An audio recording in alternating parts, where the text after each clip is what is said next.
चलिए।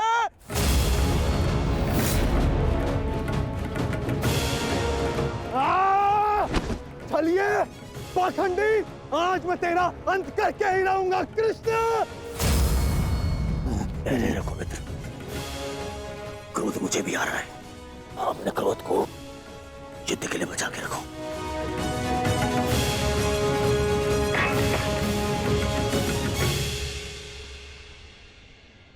ठीक कहा वासुदेव, युद्ध होगा, परंतु उचित समय पर और उचित स्थान पर। उस महायुद्ध के प्रथम दिवस पर मैं आपको उत्तर अवश्य दूंगा।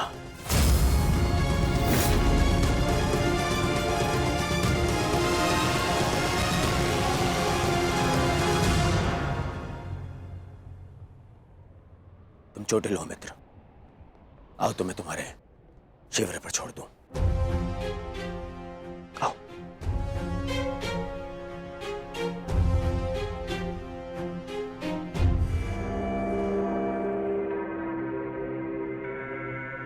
मित्रकर्ण, तुमसे हस्तिनापुर पर भेंट होगी। आशा है तब तक तुम अपने इस भ्रम से निकल जाओगे और तब तुम समझोगे कि मेरा चुनाव उचित था। आशा तो मुझे थी मित्र कि तुम अपने भ्रम से निकलकर वास्तविक शक्ति को पहचानोगे, परंतु अब कोई लाभ नहीं। जो हानि तुमने स्वयं को और हम सबको पहुंचानी थी, वो तुम पहुंचा चुके हो। चल मोटे, आज कृष्ण, मैं अपना सुदर्शन चक्र तुझसे लेकर रहूंगा, जिस पर आरंभ से केवल मेरा अधिकार था, है और रहेगा।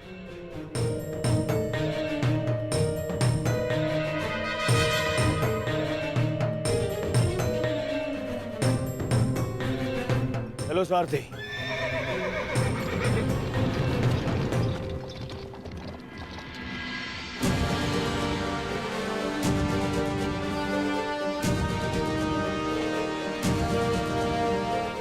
प्रणिपात वासुदेव,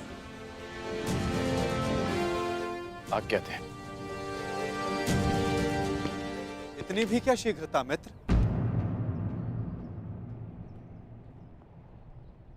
सारथी रह चुका हूं तुम्हारा।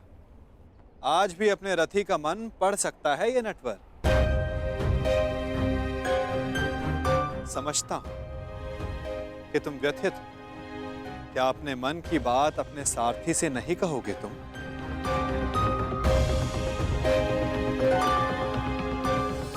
अपने रथी का मन आप पढ़ सकते हैं ना, तो पढ़ लीजिए। इसीलिए कहता हूं मित्र, तुम्हें प्रसन्न होना चाहिए। दुर्योधन ने उचित चुनाव किया, उसे शक्ति चाहिए थी, उसे मिल गई। नारायणी सेना अब उसके आदेश के अधीन होगी। नारायणी सेना में नारायण ही ना हो तो वो कैसी नारायणी सेना केशव?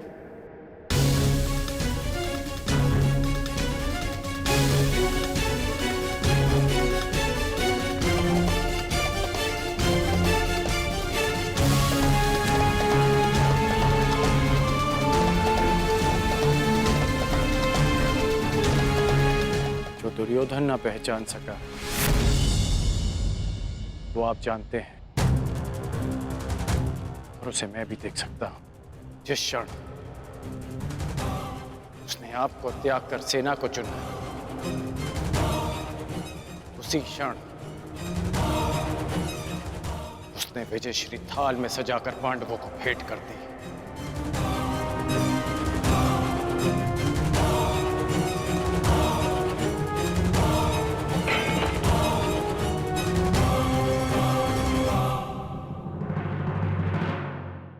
तुम्हें ऐसा क्यों लगता है मित्र?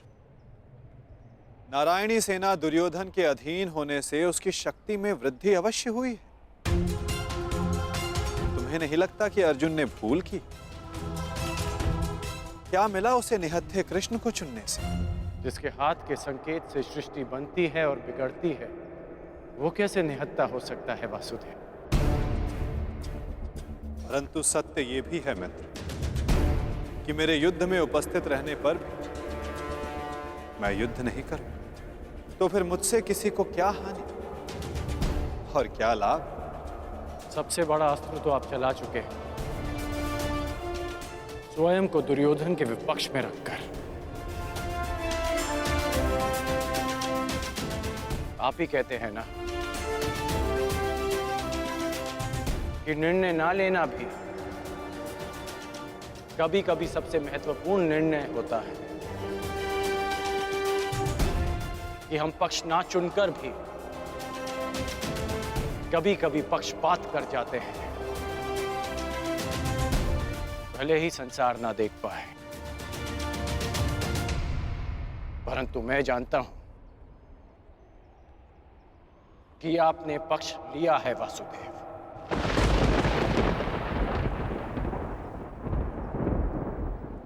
नहीं मित्र, मैं किसी का पक्ष नहीं लेता, ना किसी को चुनता हूं।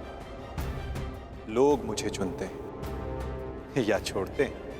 मानता हूं कि आपने किसी को नहीं चुना, परंतु आपने दुर्योधन को बाध्य किया कि वो आपको ना चुने।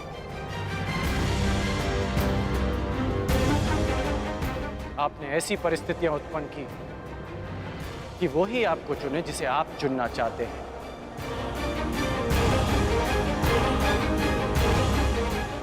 क्या ये एक प्रकार का पक्षपात नहीं वासुदेव? तुम्हारी यही प्रवृत्ति मुझे भाती है मित्र, और तुम्हें सबसे भिन्न बनाती। तुम बुद्धिमान हो और स्पष्टवादी भी।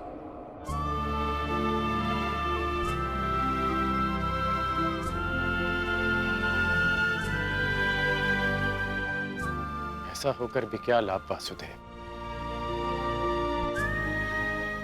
जब मैं आपका साथ ना पा सका।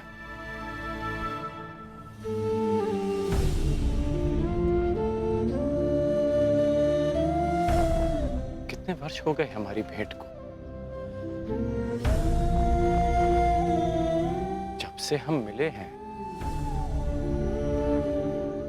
हमारे पक्ष सदा भिन्न थे,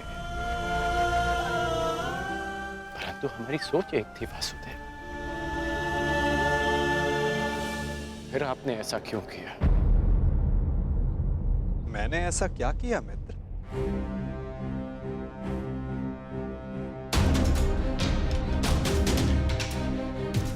आप सब जानते हैं फिर भी ये प्रश्न कर रहे हैं। अब तो मान जाइए कि आप पक्षपाती हैं। कैसा पक्षपात अंगराज? विराट नगर में मैंने कौरवों और पांडवों को समान अवसर दिए कि द्वारका आकर मुझसे पहले जो समर्थन की मांग करेगा मैं उसी का समर्थन करूंगा। विराट नगर में जब आपने वचन दिया, वहां सब उपस्थित थे, परंतु द्वारका में जो घटित हुआ वो केवल दुर्योधन और अर्जुन ही जानते हैं। दुर्योधन को केवल आपने भ्रम दिया और शक्ति दी अर्जुन को।